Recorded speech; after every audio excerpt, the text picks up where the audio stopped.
Shuti bakunzi ba Rwanda News 24 ikaze mu makuru yacu y'umugoroba. Amakuru yacu agiye kuberekeza mu mujyi wa Uvira aho ingabo za AFC 23 bari ku muryango wa Uvira. Kugeza ubu ngubu Uvira yamaze kugotwa yose mu mpande zayo zose. Ubu intare za Sarambwe bakaba bari ku birometero 10 gusa kugira ngo winjire mu mujyi wa Uvira. Ibyo bisobanuye ko mu gihe cyari cyo cyose, yaba uyu munsi yaba mu gitondo cy'uyu munsi cyangwa ejo, Uvira ishobora kuza gufatwa.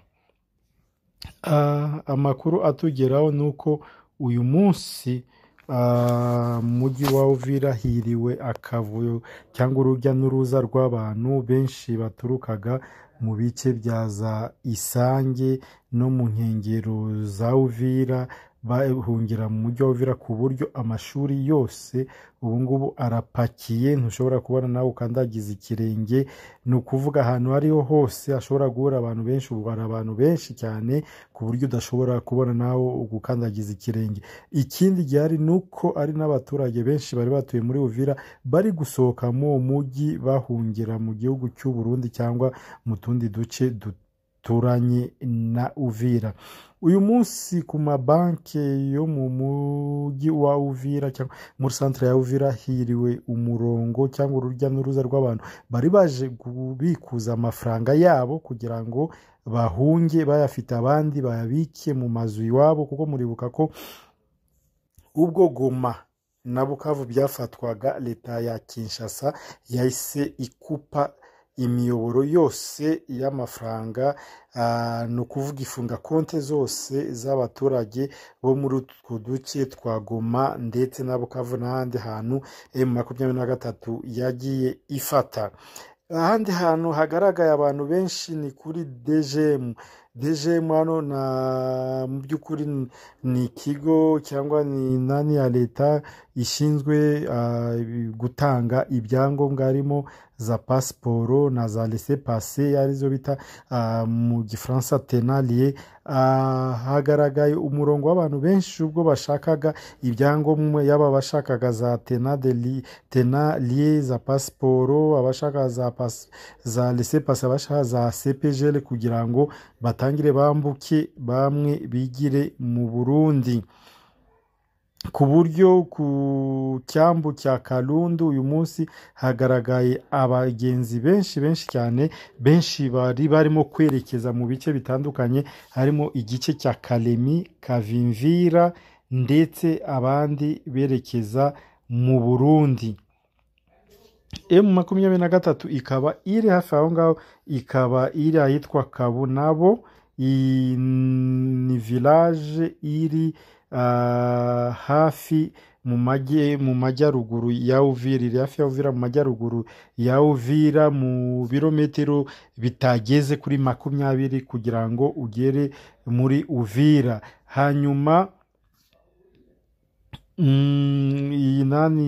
iyi village ya Kabunabo ikaba iri muri axe cyangwa zone ya Remera Bijombo.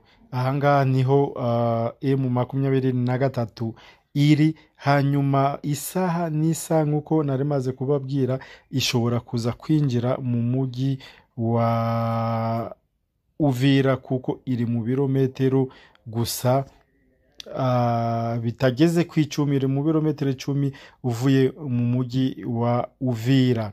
Abasirikare b'Abarundi bakaba batangiye guhunga nk'uko nabibabwiye, kuva ejo batangiye guhunga zone y'imirwano. Ubu ngubu amakuru dufite nuko abasirikare b'u Burundi, FARDC, Wazalendo n'abandi bose bari kuva mu mujyi wa Uvira bihuta cyane binjira mu Burundi. Icyakoze abasirikare b'u Burundi bo bari kugera ku mupaka n'u Burundi bakakomezanya intwaro zabo, kuko bo birumvikana na Barundi bagakomezanya intwaro zabo, ariko FARDC yo kimwe na Wazalendo bari kubambura intwaro mbere y'uko binjira mu Burundi. Hari n'amakuru yavugaga ko na guverineri witwa Jacques Perusi, uyu ni guverineri wa Kivu y'Amajyepfo ukorera leta ya Kinshasa, akaba nawe yahunze. Ubu ngubu tuvugana akaba ari Kalemi, niko amakuru dufite avuga. Hatagize igihinduka rero igihe cyari cyo cyose n'ejo mu gitondo ushobora kumva imirwano ibera mu mujyi wa Uvira. Umujyi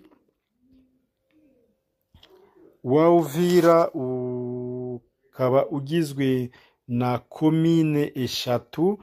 Umujyi wa Uvira ukaba ugizwe na komine eshatu. Izo komine harimo Kalundu, Mulongwe na Kagando. Hano Mulongwe niyo centre nyirizina ya Uvira. Iyo bavuze Uvira centre nyirizina ni hano Mulongwe.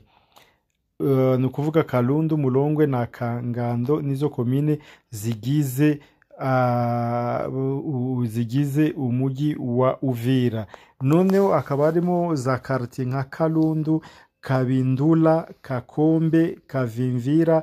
Kavimvira no akaba ari umupaka n'u Burundi. Kasenga, Kibondwe, Kilibula, Kimanga, Mulongwe, Nyamiyanda, Rombe mbere, Rombe ya kabiri na Rugenge na Songo. Izi zikaba ari zimwe muri quartier zigize umujyi wa Uvira. Ayandi makuru nk'uko Tshisekedi yaramaze kubikora mu kanya, ministre w'ububanyi n'amahanga w'u Burundi, uyu nguyu akaba yitwa Edouard Bizimana, uyu munsi yari yatumiye abaambasaderi abahagarariye ibihugu byabo mu Burundi kimwe n'abahagarariye imiryango mpuzamahanga mu Burundi. Mu ijambo yabagejejeho yari kubereka uburyo ikibazo cy'imirwano iri kubera mu duce duturanye na Burundi, ni ukuvuga Kamanyola, iyo za Uvira, za Kamvivira na hehe, ibyo bice byose urabizi bituranye n'u Burundi. Yabagezagaho uburyo situation ihagaze cyangwa uburyo imirwano ihagaze, aho yongeye gushinja u Rwanda ko u Rwanda rwateye bombe ku butaka bw'u Burundi. Akaba yavuze ko u Burundi bushize imbere ibiganiro, ariko nanone bukaba bufite uburenganzira bwo kwirwanaho mu gihe cyose habaye gushotora igihugu cy'u Burundi, kuko inshingano ya mbere y'igihugu ya leta ni ukurinda umutekano w'abaturage bawo ndetse no kurinda ubusugire bw'igihugu. Ibi makuru yacu ya kare twababwiye ko Tshisekedi nawe yari yashinjije ingabo z'u Rwanda ko arizo zarasaga muri Kongo muri iyi minsi yose ishize. Gusa kugeza ubu ngubu leta y'u Rwanda ikaba ntacyo irabivugaho. Mu gihe cyose yagira icyo ibivugaho twaza kubibagezaho. Ngayo nguko uko nguko niko amakuru yiriwe ameze. Uvira ikaba iri mu mboni z'intare za Sarambwe, ndetse akaba huzuye n'abasirikare benshi n'ibikoresho byinshi bituruka hirya no hino, kuko hari n'amakuru avuga ko hari ibikoresho